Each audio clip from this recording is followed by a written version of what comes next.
Hello বন্ধুরা, আজকে আমি একটা নতুন রান্নার রেসিপি নিয়ে এসেছি। পেঁপে দিয়ে ছোলার তরকারি।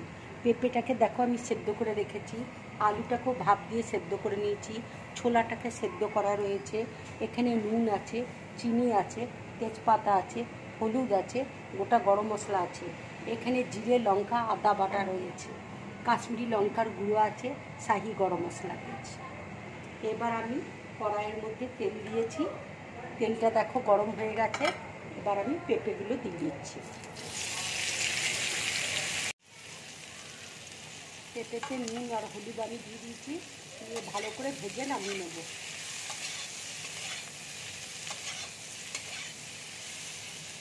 পেঁপেটা দেখো আমার ভাজা হয়ে গেছে। এবার আমি বাটির মধ্যে তুলে নিচ্ছি।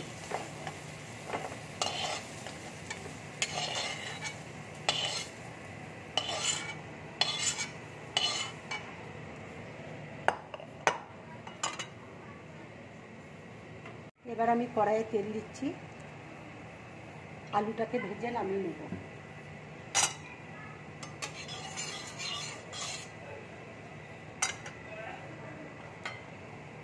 দেখো তেলটা গরম হয়ে গেছে। এবার আমি আলুটা দিয়ে দিচ্ছি।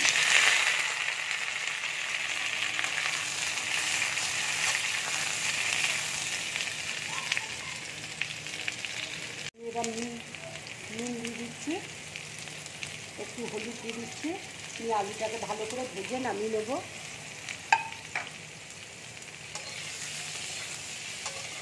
দেখো আমার ভাজা হয়ে গেছে। এবার আমি বাটির মধ্যে নামিয়ে নিচ্ছি।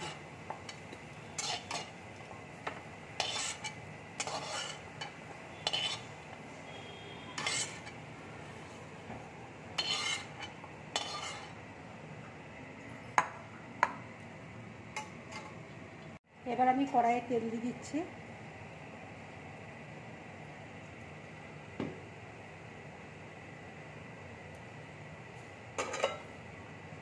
তেলটা গরম হলে আমি একটু চিনি দিয়ে দেবো। গরম হয়ে গেছে, এবার আমি একটু চিনি দিয়ে দিচ্ছি। চিনিটা ব্রাউন কালার হলে আমি তেজপাতা আর গোটা গরম মশলা দিয়ে দেবো। খুব ব্রাউন কালার হয়ে গেছে। এবার আমি তেজপাতা দিয়ে দিচ্ছি আর গোটা গরম মশলা দিয়ে দিচ্ছি।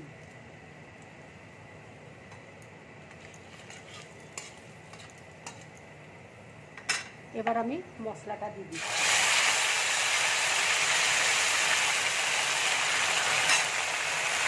হলুদ দিয়ে দিচ্ছি,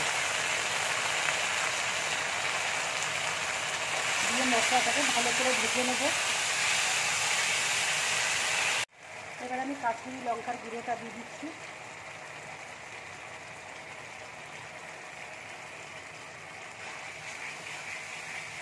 মশলাটা ভাজা হলে আমি পেঁপে, আলুটা আর ছোলাটা দিয়ে দেবো। এবার আমি ছোলাটা দিয়ে দিচ্ছি।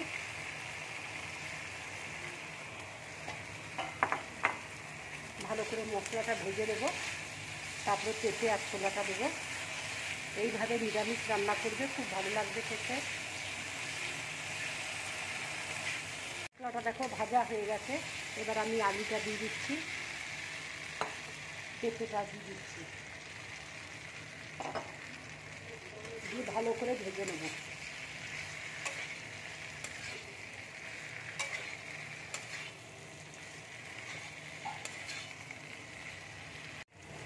দেখো তরকারিটা ভালো করে কষানো হয়ে গেছে। এবার আমি জল দিয়ে দিচ্ছি।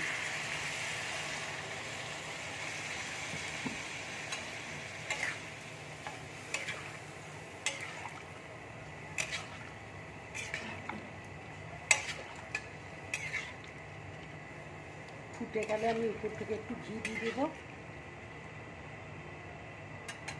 তরকারিটা দেখো আমার হয়ে গেছে। এবার আমি উপর দিয়ে একটু ঘি দিয়ে দিচ্ছি।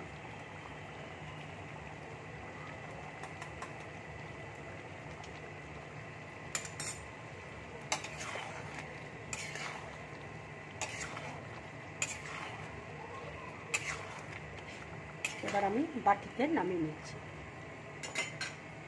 গ্যাসটা অফ করে নিলাম। এবার বাটিতে নামিয়ে নিচ্ছি।